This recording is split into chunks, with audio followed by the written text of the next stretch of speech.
It's me माही। आप सबका स्वागत करती हूँ मैं अपने YouTube channel PCM BSc with Mahi पे।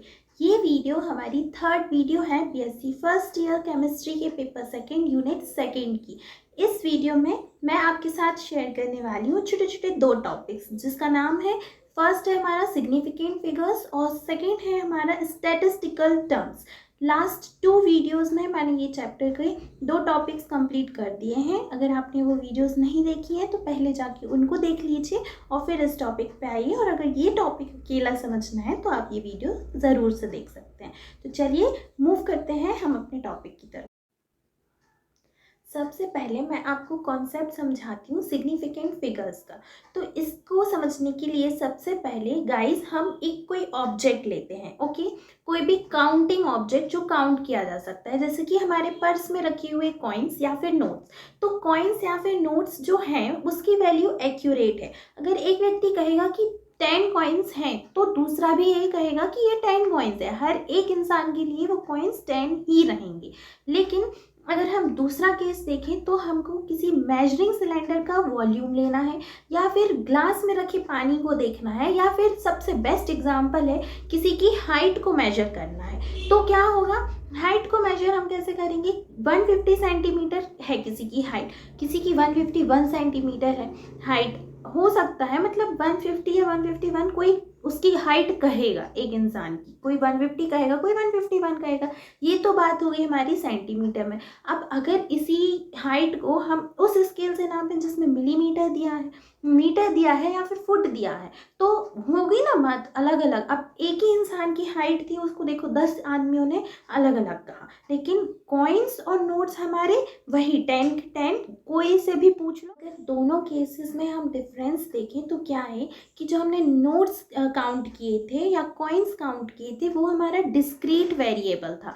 लेकिन हमने हाइट काउंट की, हाइट मेजर की या फिर वॉल्यूम मेजर किया, तो ये हमारा एक कंटिन्यूस वेरिएबल था। यहाँ से हमको ये समझ में आता है कि जो हमारे डिस्क्रीट वेरिएबल होते हैं वो एक्यूरेट होते हैं, ऑलमोस्ट एक्यूरेट होते हैं। लेकिन जो हमारी हाइट और ये वॉल्यूम हो गया किसी चीज़ का, या फिर कॉन्टिन्यूस वेरिएबल, ये सारे हमारे एक्यूरेट हो भी सकते हैं लेकिन साथ में प्रिसाइज होते हैं। प्रिसाइज क्यों? क्योंकि हम डिपेंड करेगा कि किस इंस्ट्रूमेंट से उसको मेजर कर रहे हैं, किस एपरेटस से देख रहे हैं, तो वो हमेशा कुछ ना कुछ अलग अलग देगा।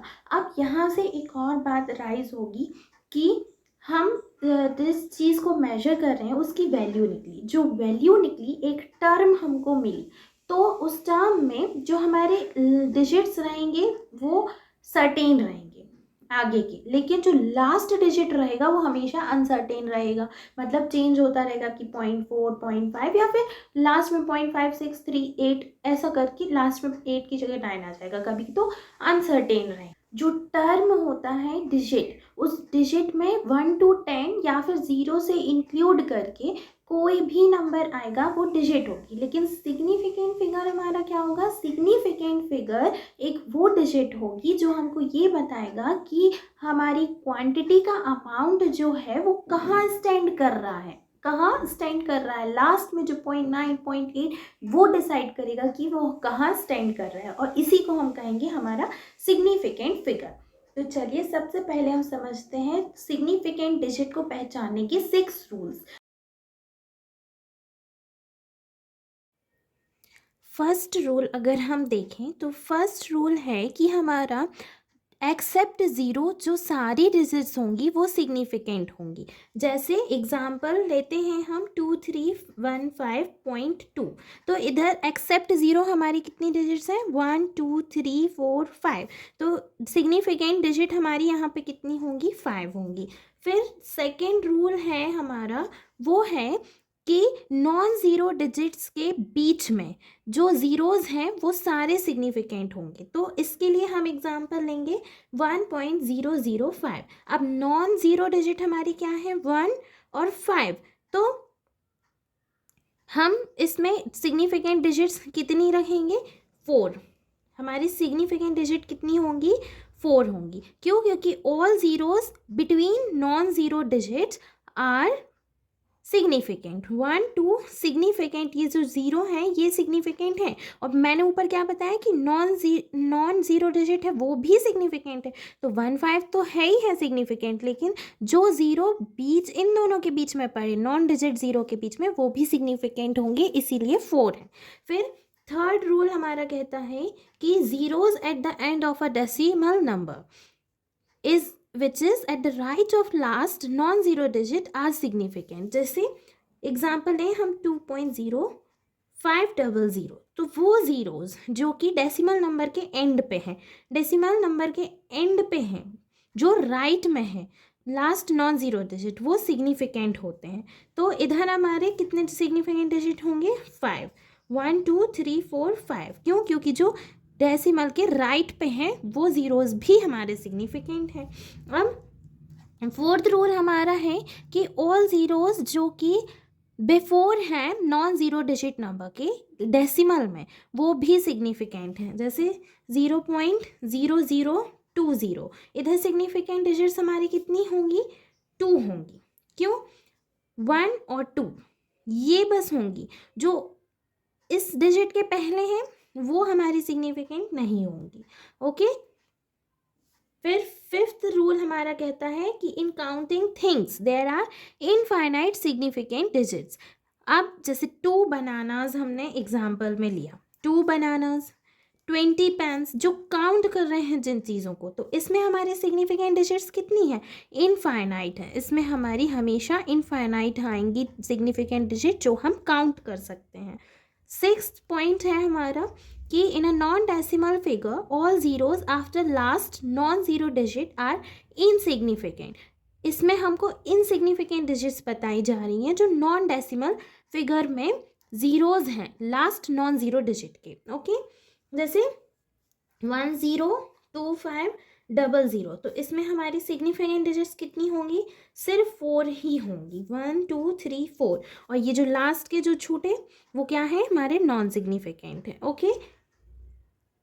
सिग्निफिकेंट फिगर्स में ही अगर एक और टर्म अगर हम देखें तो है आती है वो साइंटिफिक नोटेशन। साइंटिफिक नोटेशन क्या है?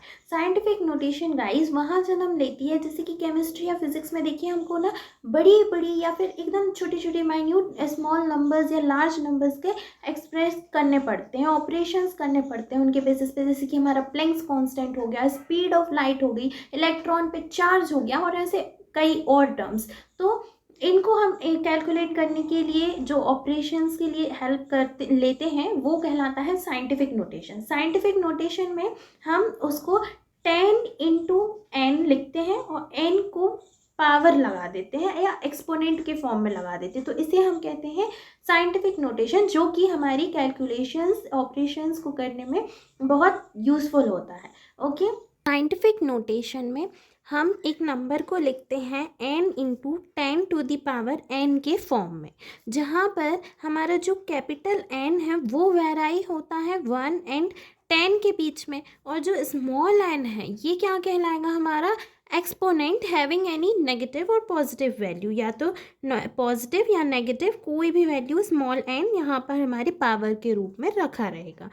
अब साइंटिफिक नोटेशन में हम क्या करते हैं, जो हमारे 1 to 9 के नंबर्स होते हैं डिजिट, वो हमेशा बिफोर डेसिमल लिखे जाएंगे। डेसिमल के बिफोर पे हमेशा कौन से नंबर लिखे जाएंगे? जो 1 to 9 के बीच में आएंगे, और जो हमारे ज़ीरोज़ रहेंगे तो उसको हम डेसिमल के बाद लिखेंगे, या तो लेफ़्ट और राइट खिसकाकर उसका हम एक्सपोनेंट के फॉर्म में 10 टू द पावर n के फॉर्म में उसको लिख देंगे, और साथ में साइन लगा देंगे, या तो पॉजिटिव या नेगेटिव मूव करके। ओके।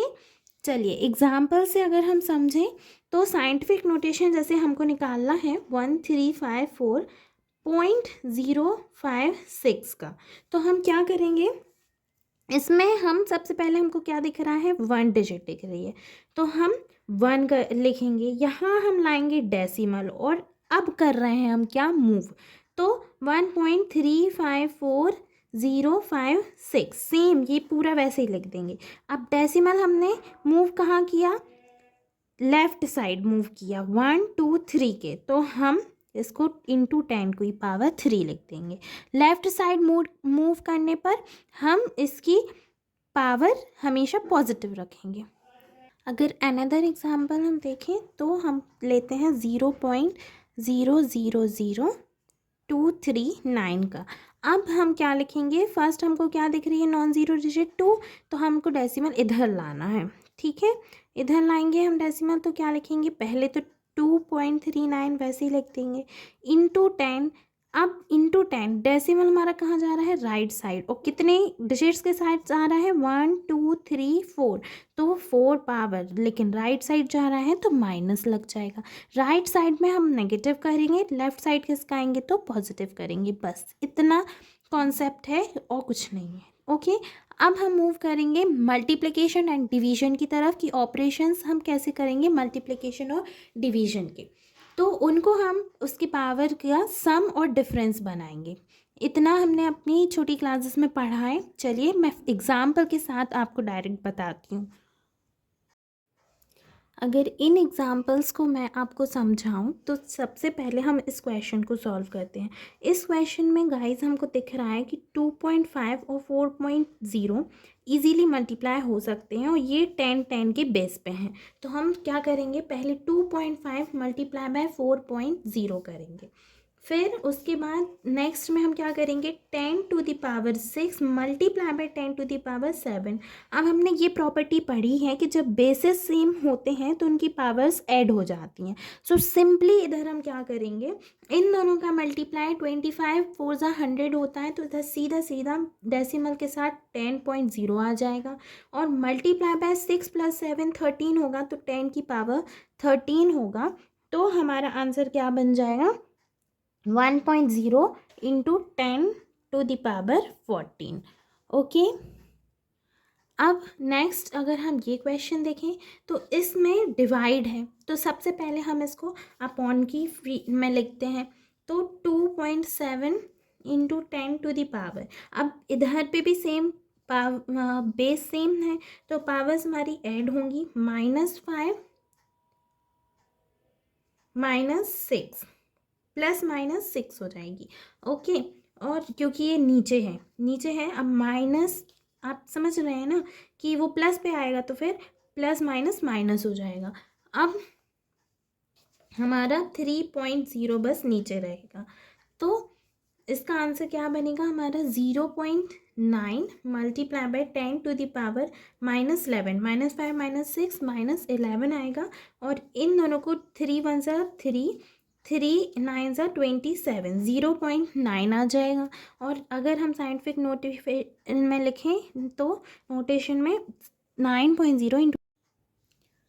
अब अगर इस केस में हम एडिशन और सब्ट्रैक्शन को देखें तो हम इसमें क्या करेंगे, ये जो हमारे बेस हैं वो तो सेम है 10 हम पावर्स को भी सेम करेंगे। तो पावर्स को सेम करने के लिए हम क्या करेंगे, 3.36 इंटू 10⁵ तो हमको दिया ही है, प्लस हम इसकी पावर को भी 5 बनाएंगे। अब इसकी पावर को 5 हम कैसे बनाएंगे, तो हम 29.6 डेसिमल को खिसका देंगे राइट साइड, तो ये बन जाएगा सिमिलरली टू 10⁵। अब हम डायरेक्ट इसको सॉल्व कर देंगे, 3.36 और 29.6 को हम प्लस करेंगे, तो आंसर हमारे पास आएगा 32.96, और power same, base same 10⁵। Okay, अब ऐसे ही सेकेंड क्वेश्चन अगर हम देखें तो इसमें कुछ नहीं, हमको सब्ट्रैक्ट करना है, वही हम करेंगे काम। 10⁻6 है, इसको भी हम 10⁻6 ही बना लेंगे, तो 3.5 इंटू 10⁻6 मल्टीप्लाई बाय, इसको हम कैसे बनाएंगे, 1.15 लिखकर डेसिमल को आगे खिसकाएंगे, और इंटू 10⁻6। तो आंसर क्या आएगा, डायरेक्ट इन दोनों को माइनस कर देंगे, तो 2.35 मल्टीप्लाई बाय 10⁻6, ये होगा है क्या हमारे आंसर। तो आई होप आपको मल्टीप्लिकेशन, डिवीजन, एडिशन, सब्ट्रैक्शन सारे केस समझ में आ गए होंगे साइंटिफिक नोटेशन के केस में। ओके, अब हम जानते हैं कैलकुलेशंस कैसे करते हैं सिग्निफिकेंट फिगर्स के लिए। तो कैलकुलेशन करने के लिए आपको 3 मेन रूल्स याद रखने हैं, और वो जो 3 रूल्स हैं वो कुछ इस टाइप से हैं। फर्स्ट रूल है जो हमारा है कि वैल्यूज़ यूज्ड फॉर एडिशन और subtraction should have the same unit. जो उसको भी हम ऐड कर रहे हैं या सब्ट्रैक्ट कर रहे हैं उनकी जो यूनिट है वो सेम होनी चाहिए। जैसे एग्जांपल के लिए अगर मैं लूँ तो ये चारों ग्राम में ही है तीनों। ओके, अब इनको हम ऐड करेंगे, ऐड करने पे हमको आंसर मिलेगा ग्राम में ही। ओके, तो 4.20 जो है वो है हमारा मिनिमम सिग्निफिकेंट फिगर्स, और रिजल्ट भी हमको ऐसा मिलना चाहिए जिसमें 2 डेसिमल प्लेसेस हों। ओके, तो इसका रिजल्ट हम क्या लिखेंगे 5.87। अब इसको हमने राउंड ऑफ कैसे किया ये मैं अभी आपको बताऊंगी। ये इतना बड़ा आंसर नहीं होगा, ग्राम में ही होगा, लेकिन 5.87 होगा। अब ऐसे ही अगर हम सब्ट्रैक्शन की बात करें तो 25.7630 को अगर हमको सब्ट्रैक्ट करना है 24.24 को, तो ये भी ग्राम में है और ये भी ग्राम है, तभी ये होगा। तो 1.5230 ग्राम हमारा आंसर बनेगा।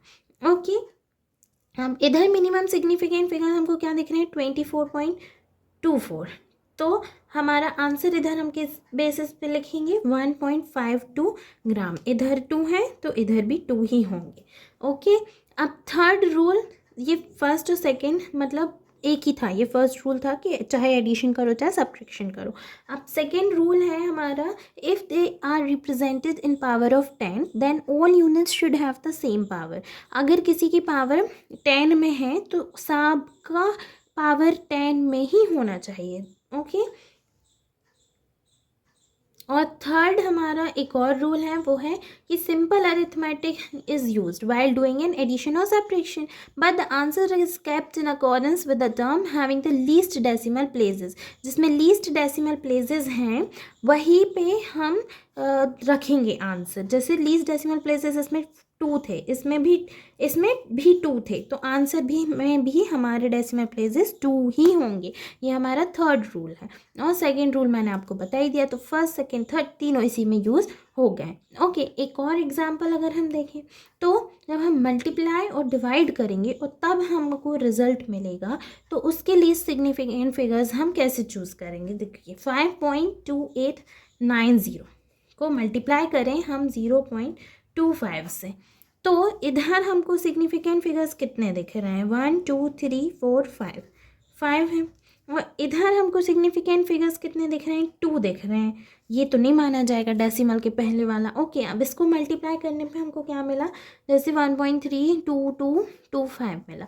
तो अब मिनिमम सिग्निफिकेंट फिगर्स हमारे 2 हैं, तो रिज़ल्ट भी हम 2 पे ही लिखेंगे, तो 1.3 बस हमारा रिज़ल्ट होगा, इस बाकी सबको हम छोड़ देंगे। ओके, ऐसे ही अगर हम डिवाइड में करें तो 8.9879 को अगर हम डिवाइड करें 2.45, तो इसको आप सॉल्व कर लीजिएगा, आंसर मिलेगा 3.6684। अब मिनिमम हमको कितना दिख रहा है, इसमें भी 2 है, तो आंसर भी हम 3.67 लिखेंगे। अब यहाँ 7 कहाँ से आया, ये राउंड ऑफ किया। राउंड ऑफ की कहानी मैं आपको समझाती हूँ। देखिए, राउंड ऑफ करने के लिए हम क्या करते हैं, किसी भी नंबर को rounding off the digit, round of करने के लिए हम 3 रूल्स ध्यान में रखते हैं। इधर भी सबसे पहला रूल है हमारा कि कोई भी हमको डिजिट दी है उसके हम लास्ट वाले को देखेंगे और सेकंड लास्ट वाले को देखेंगे। लास्ट और सेकंड लास्ट डिजिट पे फोकस करना है। जैसे कि 2.767 है। ओके, अब इस पे हम किस पे ध्यान देंगे, 7 पे देंगे और 6 पे देंगे। तो ये जो 7 है, ये 7 क्या है, ये ग्रेटर देन 5 है। 5 से बड़ा है कि 5 से छोटा है, हमको सिर्फ इतना देखना है। ओके, तो ये 5 से क्या है, बड़ा है, ग्रेटर देन 5 है, तो इसकी वैल्यू हम क्या लिखेंगे 2.77। इसमें हम +1 कर देंगे। सेकेंड लास्ट डिजिट में या तो हम +1 करेंगे या हम -1 करेंगे, लास्ट की डिजिट को देखते हुए। अब यहाँ ग्रेटर देन 5 वाला केस था तो हमने +1 कर दिया। अब सेकेंड अगर हम देखें ऐसे ही तो लेस देन 5 है। जैसे एग्जांपल अगर हम लें तो 2.762। अब लास्ट डिजिट ये सेकेंड लास्ट डिजिट, इसमें हम -1 करेंगे। क्यों, क्योंकि 2 जो है वो हमारा लेस देन 5 है। ओके, तो -1 करने पे हमको क्या मिलेगा, 2.75 हमारा आंसर होगा। अब कहीं कहीं पे हम क्या करेंगे, इसको हम ड्रॉप कर देंगे, -1 नहीं करेंगे, ऑलमोस्ट ज़्यादा हम यही करेंगे। तो इसको अगर हम ड्रॉप भी कर दें तो हमारा आंसर 7.6 आएगा, 2.76 आंसर हमारा एक करेक्ट आंसर होगा। ओके, तो -1 करने की ज़रूरत नहीं है, सबसे पहले आपको ड्रॉप करना है। ड्रॉप करने पे अगर आंसर सही आ रहा है तो आंसर आपका करेक्ट माना जाएगा, और नहीं आ रहा है तो हम अनदर केस में लास्ट में 0.1 केसेस में हम -1 करेंगे। ओके, वैसे हमें नहीं करना है। अब आपको समझ आ गया होगा कि अगर ग्रेटर देन 5 है हमारा नंबर तो हम क्या करेंगे, +1 करेंगे, और अगर लेस देन 5 है तो हम ड्रॉप करेंगे, लास्ट नंबर को ड्रॉप करके वैसे ही का वैसा लिख देंगे। ओके, अब थर्ड हमारा जो पॉइंट आएगा वो आएगा कि जो लास्ट डिजिट है वो 5 ही हुई अगर, तो ये लास्ट डिजिट हमारी अगर 5 ही हुई तो हम क्या करेंगे, तो हम कुछ नहीं करेंगे, हम 2.76 डायरेक्ट उसको एक बढ़ाकर लिख देंगे। ओके, बस ये रूल्स थे हमारे राउंड ऑफ करने के। राउंड ऑफ करना बहुत इजी है, कुछ नहीं करना है, +1 ही करना है, नहीं तो फिर कुछ नहीं करना है, डायरेक्ट ड्रॉप कर देना है। ओके, अब हम मूव करते हैं स्टैटिस्टिकल टर्म्स पे। गाइस, अगर हम एनालिटिकल केमिस्ट्री में जब क्वांटिटेटिव एनालिसिस करें तो हमको जो टर्म्स मिलेंगी वो स्टैटिस्टिकल टर्म्स होंगी, और उसका नॉलेज होना हमको बहुत ज़रूरी है। ये नॉलेज हम यूज़ करेंगे एक इम्पॉर्टेंट टर्म्स में, वो है मीन और मीडियन। सबसे पहले हम मीन को समझते हैं। मीन को हम दूसरे वर्ड के नाम से जो जानते हैं उसको हम कहते हैं अरिथमेटिक एवरेज। एक टाइप का एवरेज ही हमारा मीन होता है। एवरेज वैल्यू किसी भी डेटा की हमको मीन देता है। ओके, तो मीन का फॉर्मूला क्या होगा हमारा, समीशन ऑफ FI/XI, जो टर्म्स दिए हैं उसका सम अपॉन नंबर ऑफ टर्म्स का सम। ओके, FI जहाँ पर होगी क्या, हमारी फ्रीक्वेंसी, और XI होगा हमारा वैल्यू ऑफ डेटा, और समीशन मतलब हमारा सम। ओके, आई होप आपको समझ आया होगा। मीन बस इतना ही होता है। अब जैसे कि हम एक और टाइप अगर देखें तो हमको क्या करना है, जो ऑब्जर्वेशन सबसे ज़्यादा रिपीट हो रही है या जितने टाइम्स रिपीट हो रही है एक डेटा पे, ऑब्जर्व डेटा पे, वो जितने टाइम रिपीट हो रही है अगर उससे हम मल्टीप्लाई करें तो भी हमको फ्रीक्वेंसी मिलेगी। जैसे 7 है, 7 रिपीट हुआ 3 टाइम्स, तो हम क्या करेंगे, 7 × 3 मीन्स 21 करेंगे। ओके, चलिए मैं आपको ये एग्जाम्पल से समझाती हूँ इस बात को। फर्स्ट एग्जाम्पल है, हमको मीन निकालना है फर्स्ट 5 नेचुरल नंबर्स का। फर्स्ट 5 नेचुरल नंबर्स मीन्स प्राकृतिक संख्याएं, उनका मीन निकालना है। तो हम क्या करेंगे, 1 + 2 + 3 + 4 + 5, यही होती है ना हमारे नेचुरल नंबर।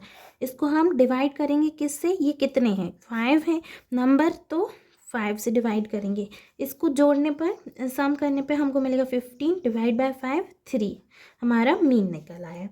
सेकेंड एग्जाम्पल अगर हम देखें तो मीन निकालना है हमको इनका 8 5 7 10 15 और 21 का। तो इसमें हम क्या करेंगे, इनको सम करेंगे सेम ऐसे।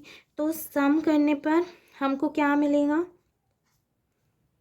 इसको सम करें अगर हम तो आंसर आ रहा है हमारा 66। ओके, 66, और नंबर ऑफ ऑब्जर्वेशंस कितनी है, 1 2 3 4 5 6। तो 66 को डिवाइड बाय 6 करें, आंसर आएगा 11। तो ये हमारा क्या होगा, मीन होगा। अब एक और अगर हम क्वेश्चन देखें तो अब इधर हमें मीन निकालना है उन वैल्यूज़ का जो रिपीट हुई हैं कुछ टाइम्स में। देखिए जैसे 10 15 20 25 और 35, ये रिपीट हुई हैं। कितने टाइम्स रिपीट हुई हैं, हर एक वैल्यू रिपीट हुई है अपने अपने टाइम्स, 3 10 25 7 और 5 रिस्पेक्टिवली ये रिपीट हुई हैं। तो हम क्या करेंगे, इसको 10 रिपीट हुआ है 3 टाइम्स, तो 10 × 3 आंसर आएगा हमारा क्या 30। ऐसे ही +15 मल्टीप्लाई बाय 10, तो आंसर हमारा क्या आएगा 150। ऐसे ही 20 मल्टीप्लाई बाय 25, 25 मल्टीप्लाई बाय 7 और 35 मल्टीप्लाई बाय 5। तो सब कुछ मल्टीप्लाई और प्लस करने के बाद हमको आंसर मिलेगा 1030। और वही अपॉन, अब अपॉन हम क्या करेंगे, इनका सम, इनका सम हमारा आएगा कितना 50। 3 + 10 + 25 + 7 + 5 50। फिर जो आंसर आएगा इन दोनों को डिवाइड करके वो 20.6 होगा। ये हमारा मीन होगा, ये हमारा मीन होगा। आई एम सो सॉरी आपको ये दिखा नहीं। ओके, आई होप आपको समझ आया होगा। एक बार फिर से मैं समझा देती हूँ कि इन दोनों को हम मल्टीप्लाई करेंगे। क्यों? क्योंकि एक ऑब्जर्वेशन हमारी कितने टाइम रिपीट हुई है, फिर उनका हम सम करेंगे। सम करने के बाद जो रिपीटेशन है उसको नंबर ऑफ ऑब्जर्वेशन बना कर हम सम करेंगे और अपॉन में करके मीन निकालेंगे। ओके, अब हम मीडियन की तरफ मूव करते हैं। तो मीडियन क्या है हमारा? मीडियन एक एग्जैक्ट मिडिल टर्म है जब हमको ऑर्डर में अरेंज दिए गए कोई नंबर्स दिए हैं, और मीडियन वही है जो डेटा को 2 इक्वल पार्ट्स में डिवाइड करता है। ओके, अब चाहे इंक्रीजिंग या डिक्रीजिंग ऑर्डर में हो। मीडियन की हम बात करें तो मीडियन के फॉर्मूलेज जो मेन होंगे वो, अगर नंबर ऑफ ऑब्जर्वेशंस हमारे ऑड हैं तो ये फॉर्मूला यूज़ होगा n+1/2, और अगर नंबर ऑफ ऑब्जर्वेशन हमारी इवन है तो ये फॉर्मूला यूज़ होगा n/2 + n/2 + 1 TH/2। इसमें हम TH टर्म देख रहे हैं। ओके, वो आंसर नहीं होगा जो निकलेगा, ये आपको एग्जाम्पल से ही समझ इधर अगर अब हम देखें एग्जाम्पल से, तो हमको कुछ ग्रुप दिए हैं एज के 42, 38, 29, 37, 40, 33 और 41। अब इधर हमको इसकी मीडियन निकालनी है। तो मीडियन निकालने के लिए हम क्या करेंगे, हम इसको डेटा को सबसे पहले नंबर इंक्रीजिंग ऑर्डर पे अरेंज करेंगे। ये आपको याद रखना होगा। 29, 33, 37, 38, 40, 41 और 42 इंक्रीजिंग ऑर्डर में जब तक हम अरेंज नहीं करेंगे, हम कितना ही आंसर निकाल लें वो गलत ही होगा। ओके, तो सबसे पहले हम इंक्रीजिंग ऑर्डर पे करेंगे और अब हम फॉर्मूला लगाएंगे। नंबर ऑफ ऑब्जर्वेशंस हमारी कितनी है 7 है। 7 हमारा ऑड होता है, और मैंने आपको बताया है कि ऑड पे हम ये वाला फॉर्मूला यूज़ करते हैं।